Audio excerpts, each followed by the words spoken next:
Vamos a hablar acerca del día de la ira. Pero esta ira no es una ira humana, sino que vamos a hablar del día de la ira de Jehová. Dios nos ayude, amén. Vamos a darle lectura si usted lo ha encontrado. Si no, puede escuchar. Y le daremos lectura en nombre del Padre, del Hijo y del Espíritu Santo. Dice: palabra de Jehová vino a Sofonías, hijo de Cusi, hijo de Gedalías, hijo de Amarías, hijo de Ezequías, en días de Josías, hijo de Amón, rey de Judá. Destruiré por completo todas las cosas sobre la faz de la tierra, dice Jehová. Destruiré los hombres y las bestias, destruiré las aves del cielo y los peces del mar, y cortaré a los impíos, y raeré a los hombres de sobre la faz de la tierra, dice Jehová. Extenderé mi mano sobre Judá y sobre todos los habitantes de Jerusalén, y exterminaré de este lugar los restos de Baal y el nombre de los ministros idólatras con sus sacerdotes, y a los que sobre los terrados se postran al ejército del cielo, y a los que se postran jurando por Jehová y jurando por Milcom, y a los que se apartan de en pos de Jehová, y a los que no buscaron a Jehová ni le consultaron.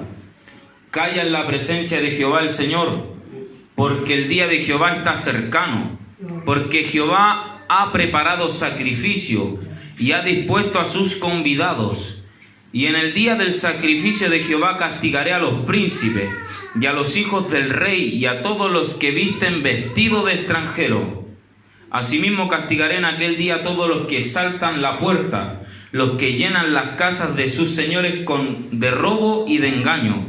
Y habrá en aquel día, dice Jehová, voz de clamor desde la puerta del pescado y aullido desde la segunda puerta, y gran quebrantamiento desde los collados.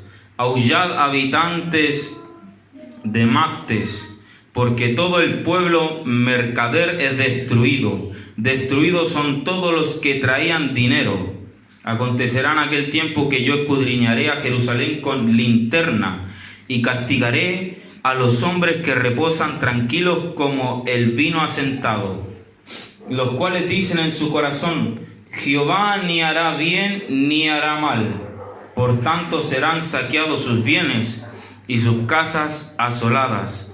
Edificarán casas, mas no las habitarán, y plantarán viñas, mas no beberán del vino de ellas.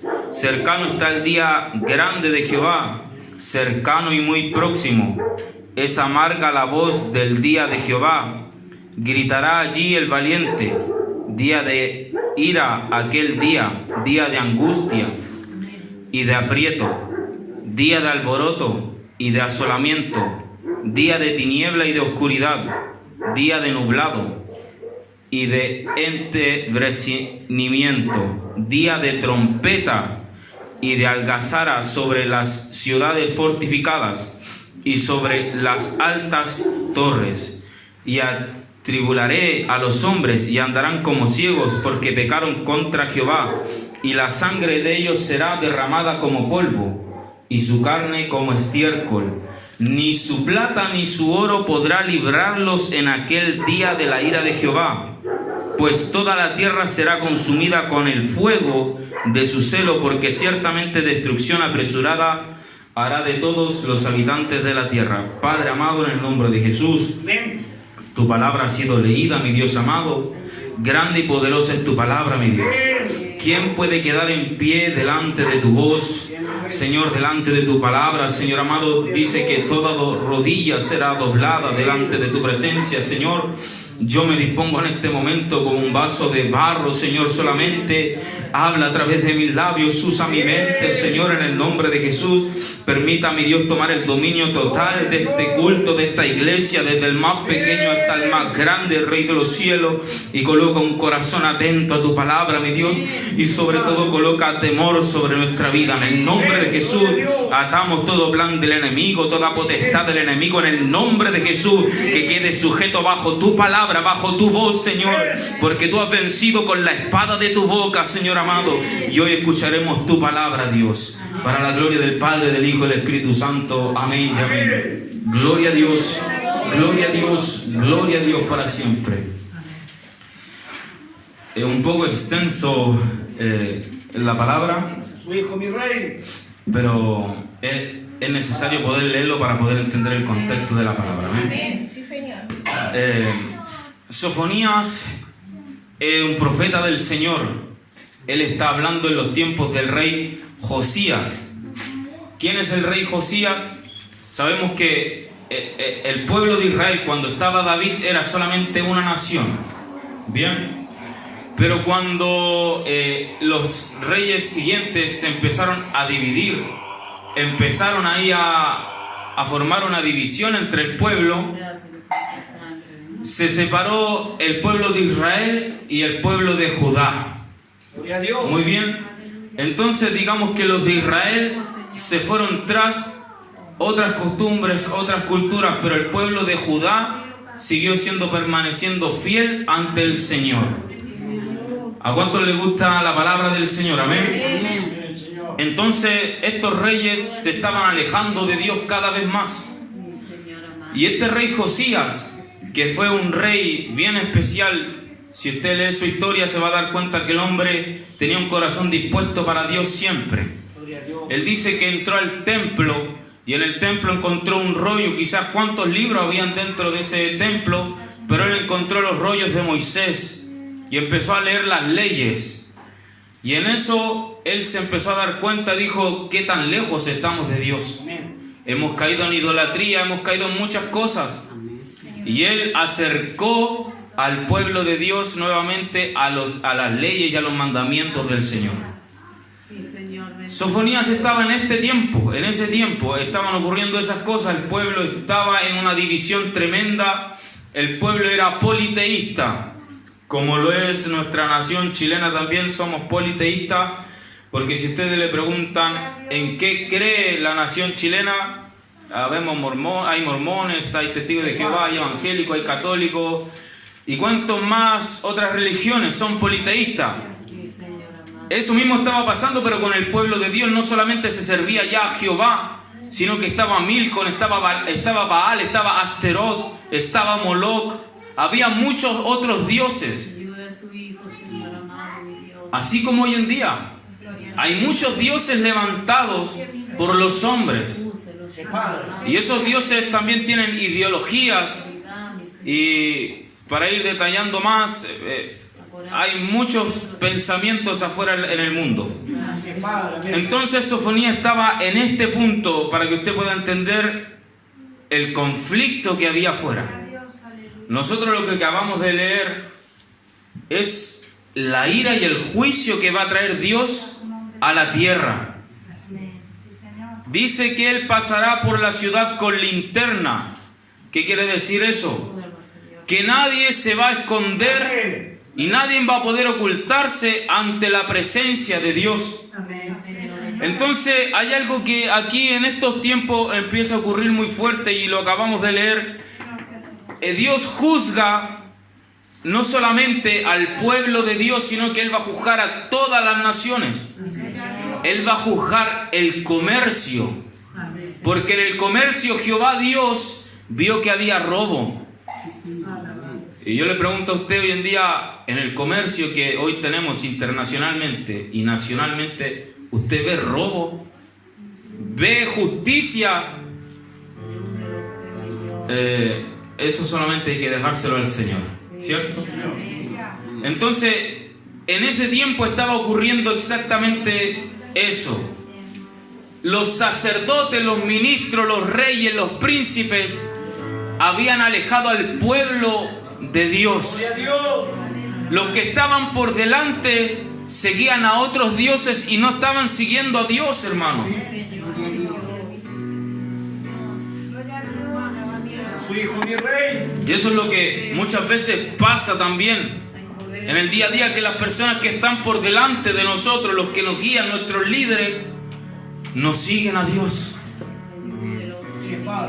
Entonces Va a llegar un día, hermanos, en que todo el planeta entero, no estoy hablando de una persona, estoy hablando de toda la humanidad, bueno y malo, niño y anciano, va a ser juzgado.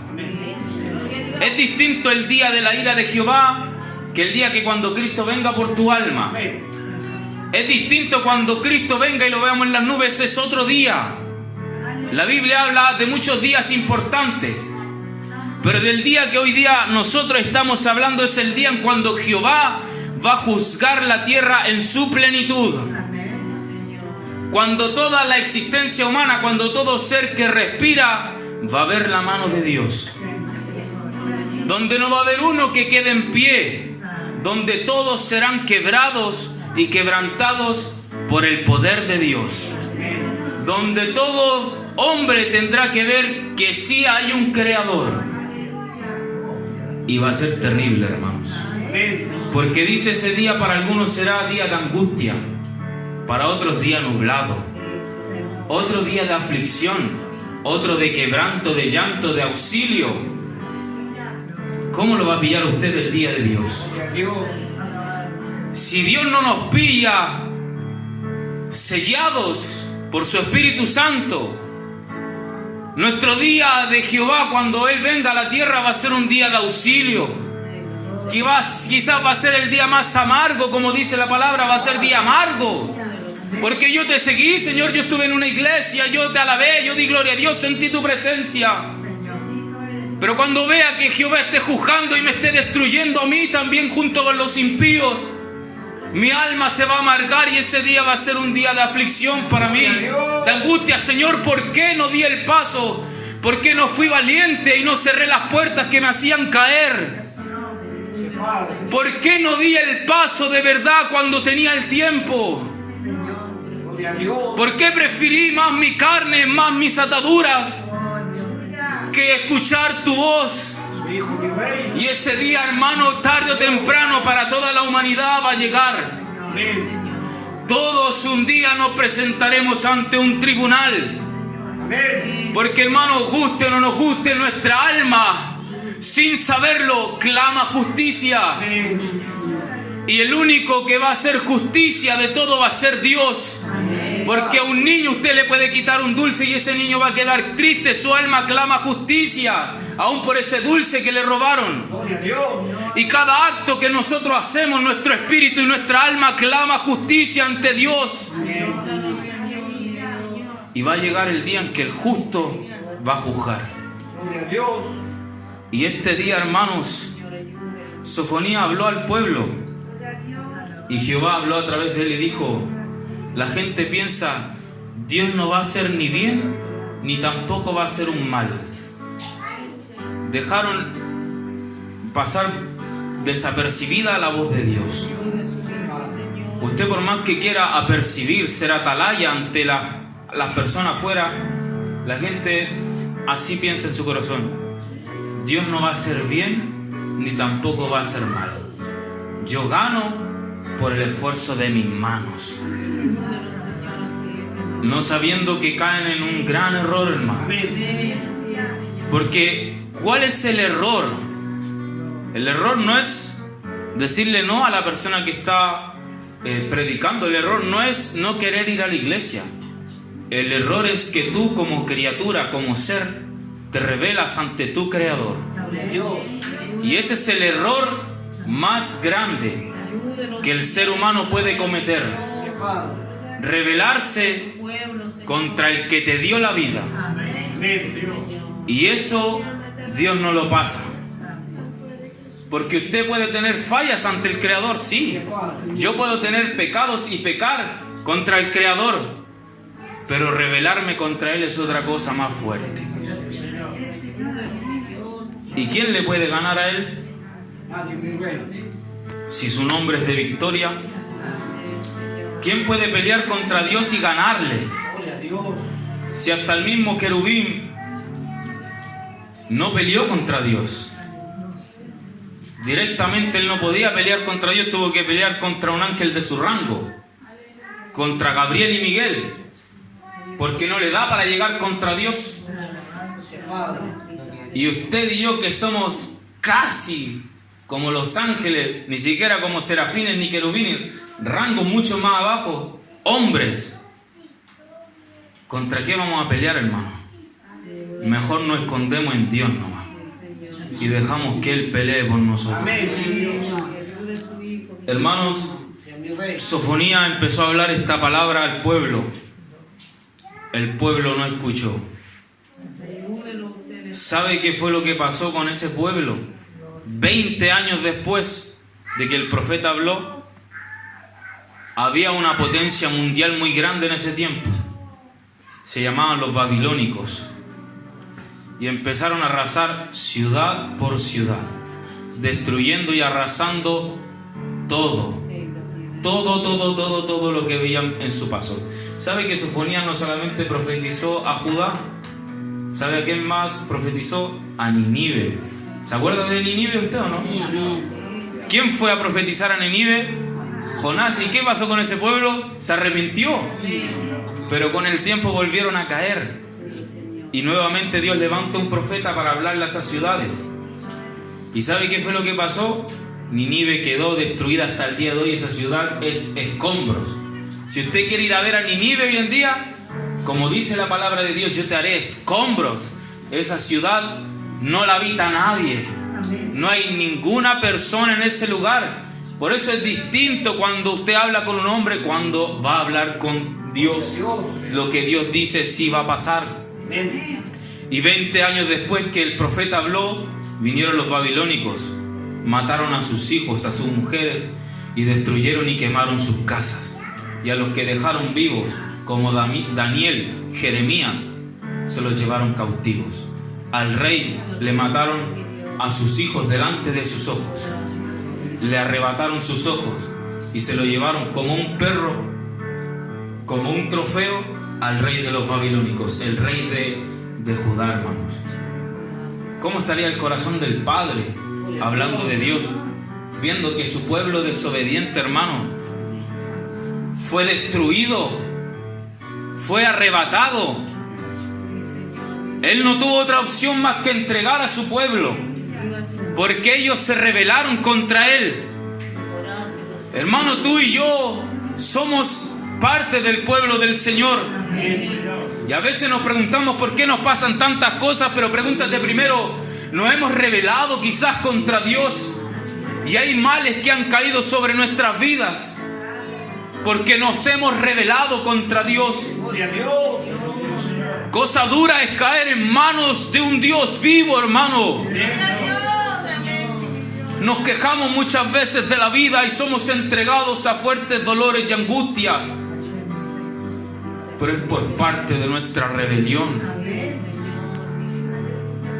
Dios nos ayude, hermanos, porque de este día nadie se va a escapar. Es un día de dolor, de aflicción,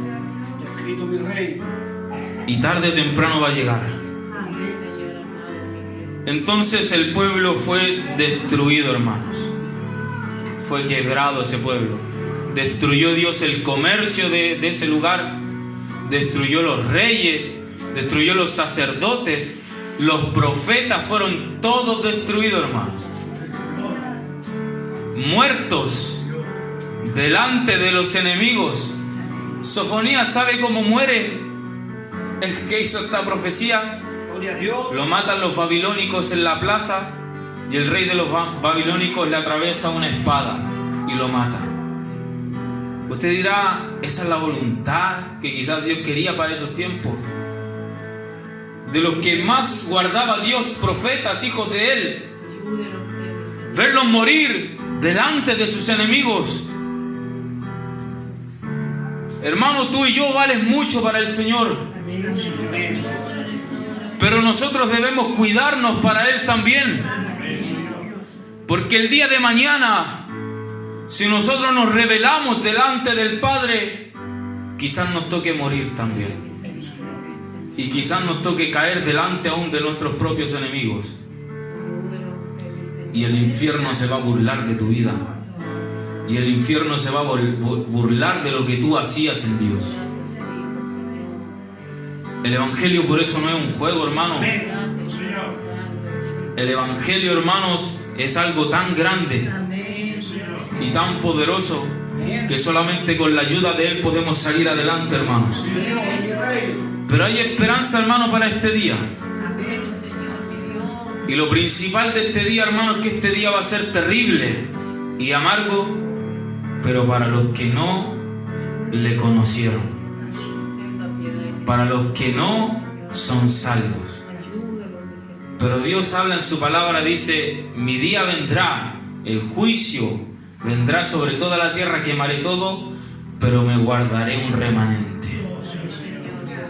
Y a ese remanente no será tocado por mi mano. Hermanos, el día de Jehová vendrá y será fuerte, y habrá llanto y dolor, pero no para los hijos de Dios, hermanos.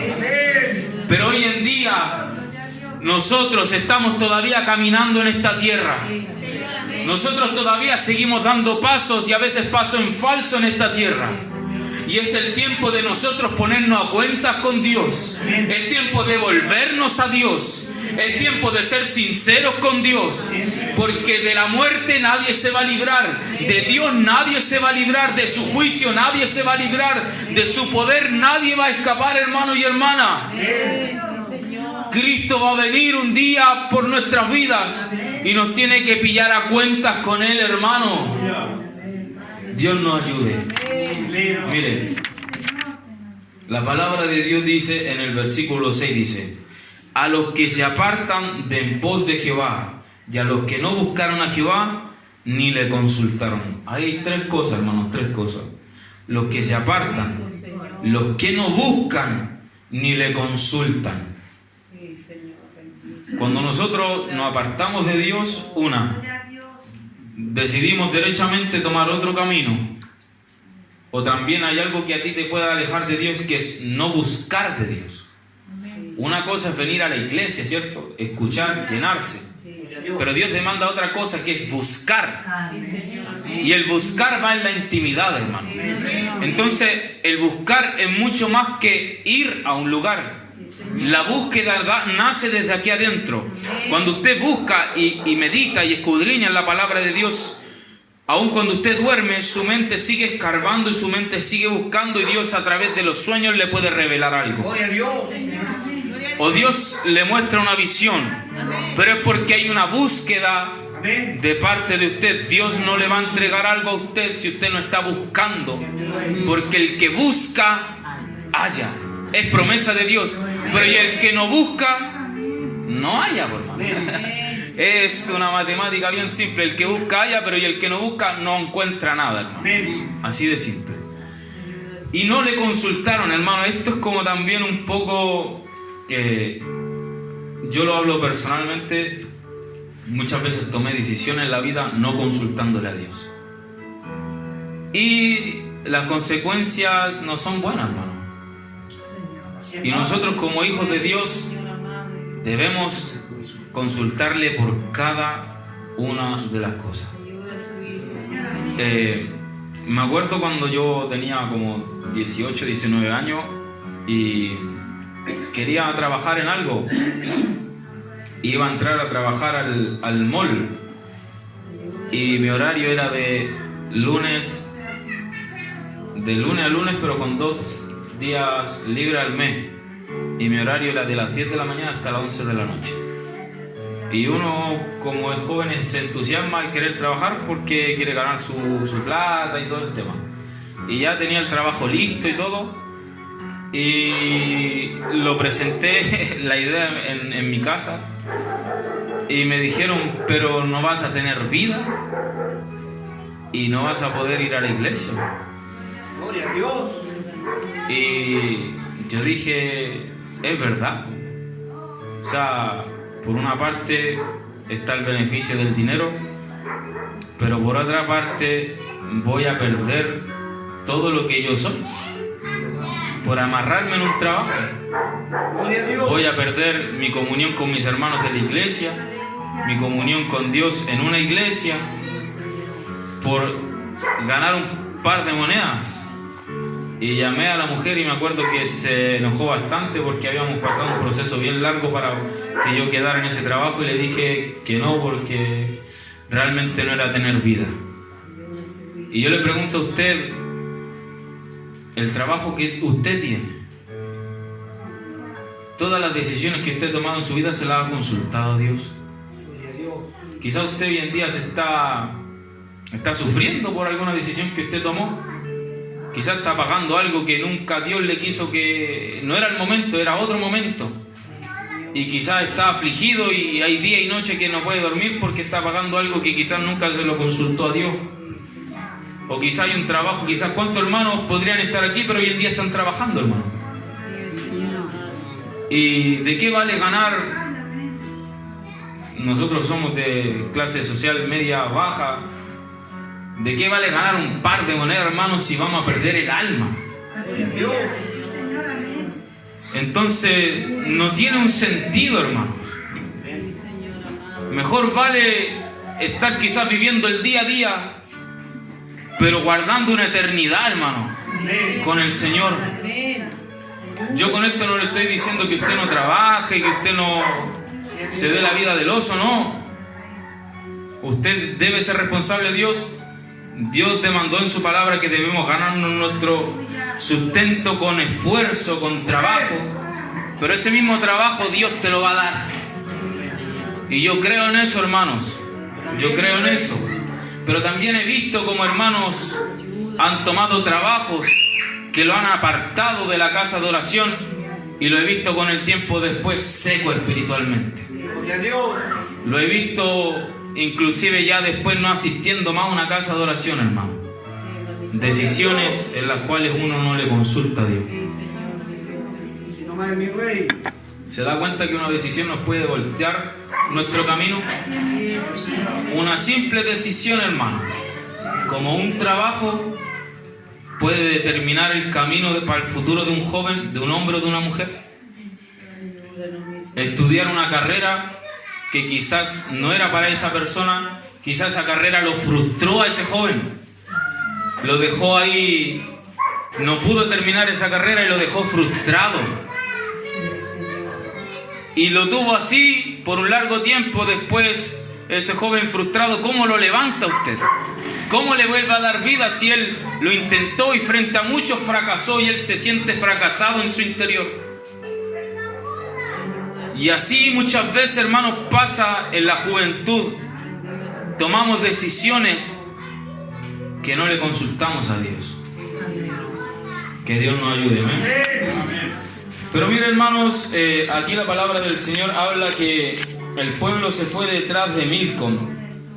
Yo me acuerdo que el hermano el domingo pasado hablaba que habían algunos que no se atrevían a nombrar a Satanás en el púlpito. Aquí la palabra de Dios habla de Milcom. En el versículo 5 dice: y a los que sobre los terrados se postran al ejército del cielo, y a los que se postraron por Jehová y jurando por Milcom. ¿Quién es Milcom en la Biblia? Usted se debe preguntar, que fue la pregunta que me hice yo. ¿Quién sería Milcom? Lo que pasa, hermanos, que los escribas, cuando traducían la palabra del Señor en los rollos, la escribían, ellos escribían Milcom, pero es una referencia a un dios pagano que se llama Moloch. Entonces, para cuando ellos estuvieran en las sinagogas leyendo la palabra de Dios, ellos, como para no nombrar ni darle audiencia a ese dios pagano, decían Milcom. Es como que lo que mucho se nombra hoy en día en la iglesia, por no querer nombrar a Satanás, dicen el enemigo, como para no darle más audiencia a esa persona. Entonces, estos dioses paganos hoy en día están entre nosotros, siguen siendo enemigos del pueblo de Dios. ¿Qué es lo que provocan ellos? Provocan otras culturas, otras ideologías, que son ideologías y culturas con las que el pueblo de Dios está peleando. Milton y Moloch pedía sacrificios de niños. Jehová no pide eso, Dios pide bendecir los niños. Entonces somos nosotros, esta iglesia, insertada en un mundo que estamos peleando contra los Baales, contra Asterot, contra miles de ideologías de muchas personas, hechicerías, brujerías, y nosotros debemos permanecer fieles a lo que Dios dice. Pero hay una lucha que no se ve visualmente, pero que está, que existe. Y muchas veces entran personas con esas ideologías acá, quizás quebradas, enfermas, buscando sanidad, y Dios las sana, Dios las limpia, pero de a poco tiene que empezar a sacar la idolatría que hay dentro de sus corazones. Ahora, idolatría debe entenderse todo lo que está por sobre de Dios. La idolatría puede ser un hijo, el esposo, la esposa, un club de fútbol, puede ser un cantante, puede ser la música, puede ser hasta un auto, hermano. La idolatría, todo lo que esté por sobre de Dios es idolatría. Entonces, cuando el Señor te llama, Dios tiene que empezar a sacar toda esa idolatría que hay en nuestros corazones.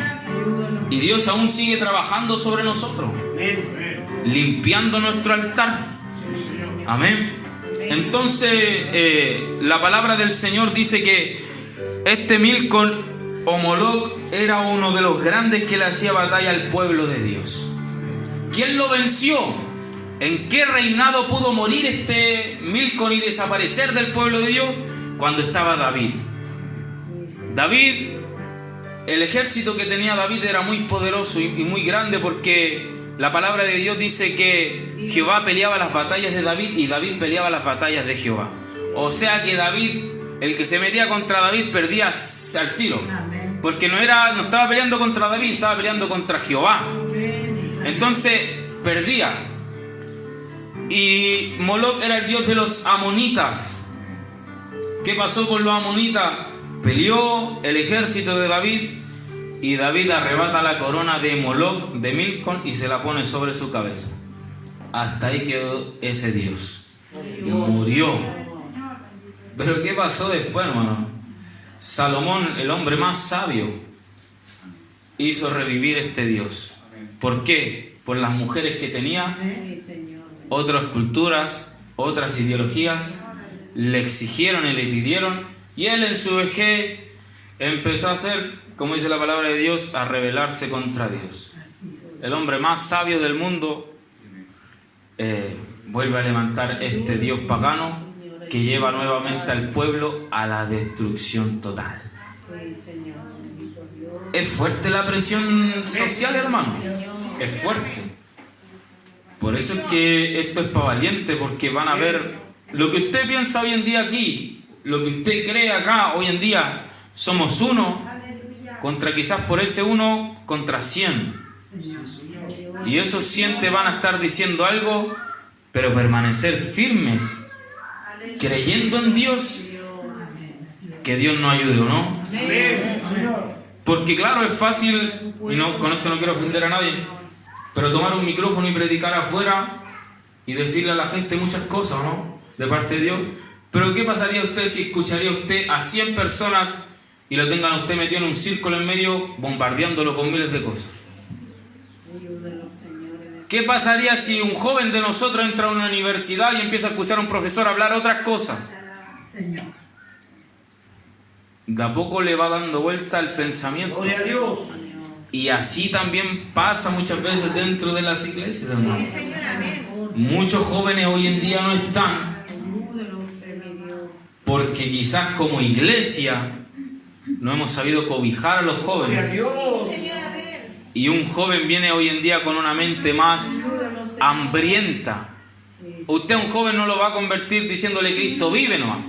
El joven tiene miles de preguntas. Oye, y Dios, ¿por qué? Si Dios es tan bueno, ¿por qué hay gente muriendo de hambre? ¿Por qué hay guerra? Oye, ¿por qué vienen estas enfermedades? Antiguamente quizás los hombres grandes de Dios, había una fe quizás más grande que era más certera al momento de entregar la palabra y la gente creía al instante. Hoy en día la ciencia, como dice la palabra de Dios, la ciencia, la tecnología ha avanzado. Por ende la iglesia debe avanzar en ciencia. Porque la ciencia es de Dios, no es del enemigo. Solamente que el enemigo se va apresurando un poco más con la ciencia y nos lleva ganando terreno. Que cuando el enemigo empezó a tomar dominio de la televisión, los evangélicos, ¿qué decían? La tele no es de Dios. Y hoy en día, hermanos, se pelean para ver ¿quién predica en la tele, hermano? Después de cuántos años, después de que el enemigo le ganó cuántos canales. Entonces, el diablo es muy astuto. Porque los evangélicos, los cristianos, creemos que regalándole una Biblia a un presidente, él se va a convertir al evangelio. Hoy le regalamos una Biblia y ¿cuándo va a leer la Biblia el presidente? O creemos que cuando viene un presidente a arrodillarse delante de una iglesia, cuando nunca ha pisado una iglesia, y justamente pisa una iglesia cuando viene las presidenciales, y todos saben que son más católicos y masones y miles de cosas más, y la gente cree en esas personas, hermano. Cuando el enemigo está ocupando un plan estratégico más grande, nosotros queremos convertir a un presidente al evangelio, un presidente que no ama a Dios, un presidente que no está ni ahí con las cosas de Dios, un presidente que tiene poder, que tiene fama, que tiene dinero. Cuando el enemigo dice, voy a hacer a un gay presidente, lo toma desde abajo y lo sube y lo coloca ahí. Y esa persona que está arriba mira el evangelio, pero lo mira como poca cosa, no como usted y yo. Nosotros realmente, si quisiéramos tener líderes verdaderos cristianos, tienen que nacer desde donde nosotros estamos. Por ejemplo, usted ve ahí a los niños, prepararlos para que ellos sean grandes y sean líderes. Pero muchos nos hemos equivocado tantos años que se pueden juntar 500 pastores para entregarle una Biblia a un presidente, o para que escuchen cómo ora, y el presidente por la suya sigue haciendo lo que él le da la gana, hermano. Diputados y senadores aprobando lo que a ellos les da la gana, lo que le conviene. Pero el pueblo evangélico está contento porque ganó el rechazo. Porque el pueblo evangélico está contento porque le regaló una Biblia a un presidente. Y ahí nos damos cuenta cuánto terreno nos ha ganado el enemigo. Mi esposa me cuenta, porque ella va a ser parvularia, cómo adoctrinan a los niños desde pequeños, y es algo que a uno a veces le asusta, le teme, porque tus hijos van a estar en esa escuela el día de mañana. Y el plan está tan bien hecho, hermanos, que realmente el niño tiene que venir con un ateísmo, o si va a creer en algo, tiene que ser algo como en universal, algo como propio. Yo creo a Dios, pero a mi manera. O sea, ya la manera de Dios no sirve, busquemos la otra ideología, que esta sí sirve, que no genera conflicto, que no genera una división, cuando la división la generamos nosotros mismos, porque Dios en ningún momento está dividido, Él es uno, los tres son uno, la iglesia son miles, pero son uno, un cuerpo. El Espíritu de Dios se mueve, es omnipresente, está en todos lados, pero es una iglesia. Él nos une a uno, el Señor une un matrimonio, son dos, pero esos dos son uno. Dios nunca ha estado dividido. El problema está en que el hombre no tiene la suficiente humildad para agacharse y decir, sí, esta es la verdad. Entonces, estos tiempos mejores no van a llegar, hermano. Por más que usted quiera, y su corazón muchas veces lo quiera decir, no, si va a llegar un presidente cristiano y va a cambiar todas las cosas. No, hermano. Espere lo peor, le digo yo. Espere lo peor. Que el día de mañana no le extrañe que quieran cerrar las iglesias. Que el día de mañana no le extrañe que quieran formar una sola iglesia, una sola religión. Que vamos a tener una sola moneda, que vamos a tener un solo comercio. No le extrañen esas cosas, hermano. Al contrario, nos vamos acercando más y más a la gloria de Dios. Nos vamos acercando más a la gloria y a la presencia de Dios, hermano.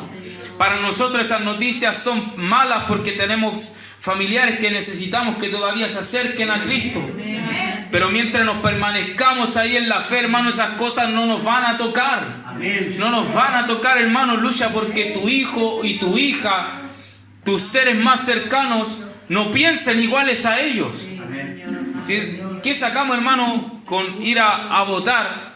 Y disculpe, no, no quiero ser tan gravoso con esto, pero ¿qué sacamos con ir a votar y entregar un voto y confiar en una persona? Si nuestra familia, nuestra casa está patas para arriba, hermano.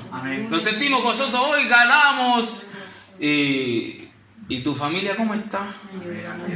Oye, tu hijo piensa totalmente lo contrario a lo que tú creías en tu casa. Gloria a Dios. O sea, usted está gozoso porque ganó un voto, pero nuestro hogar quizás está destruido moralmente, éticamente.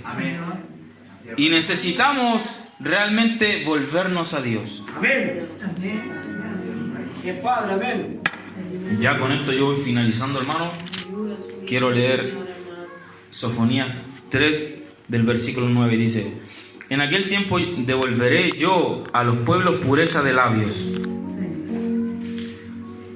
para que todos invoquen el nombre de Jehová, para que le sirvan de común consentimiento. De la región más allá de los ríos de Etiopía me suplicarán, la hija de mis esparcidos traerán mi ofrenda. En aquel día no serán avergonzados por ninguna de tus obras con que te rebelaste contra mí, porque entonces quitaré de en medio de ti a los que se alegran en tu soberbia, y nunca más te ensorbebecerás en mi santo monte, y dejaré en medio de ti un pueblo humilde y pobre, el cual confiará en el nombre de Jehová, el remanente de Israel. No hará injusticia, ni dirá mentira, ni en boca de ellos se hallará lengua engañosa, porque ellos serán apacentados y dormirán, y no habrá quien los atemorice. Que Dios nos ayude a ser ese remanente fiel, hermanos. Ese remanente humilde y pobre. Somos tan pobres, hermanos, que somos dependientes solamente de Él. Él es nuestra riqueza. Y somos tan pobres, hermanos, que lo necesito hoy, pero soy tan pobre que lo necesito ya mañana. Soy tan pobre que lo necesito a cada instante, en cada segundo de mi vida. Esa es la pobreza que Dios habla. Somos pobres porque sin Él no somos nada, no tenemos valor. Él es todo para nosotros, hermanos. Dios nos ayuda, hermanos, a ser este remanente fiel, este remanente humilde. Y este remanente solamente lo escoge el Señor. Siéntase hoy en día un escogido de Dios, Él estando aquí. Pero si su mente está en dos bandos, hay una lucha quizá en su mente, en su corazón, clame a Dios y empieza a gemir y decirle: Señor, sácame de esto. Ustedes saben que está. Sácame de esto, ayúdame a salir de esto, ayúdame a luchar, a batallar, porque quiero vencer, quiero ser libre de estas cosas. Ese día, hermano, grande vendrá sobre toda la faz de la tierra. Dios juzgará toda la nación y, como dice Sofonías, será destruido con fuego. No va a quedar pez, no va a quedar ave, no va a quedar bestia, no va a quedar ningún reptil, hermanos, y sobre todo hombres y mujeres no van a quedar. Solamente el remanente que Dios se guardó. Y Él se lo llevará, y eso con los que se quedó, será un remanente que le obedecerá solamente a Él. Ahí estaremos en la gloria de Dios con Él. Cuando este día grande y terrible venga, nuestra alma saltará de gozo con Él. Estaremos alabándole a Él solamente. Que Dios nos ayude, amén. Y si es que estamos vivos en ese tiempo también, porque Dios puede venir por nuestra alma el día de mañana. Y este acontecimiento quizás no lo veremos, pero de todas formas, hermanos, debemos estar siempre a cuentas con el Padre. Amén. Hasta aquí ha sido la palabra del Señor, hermano.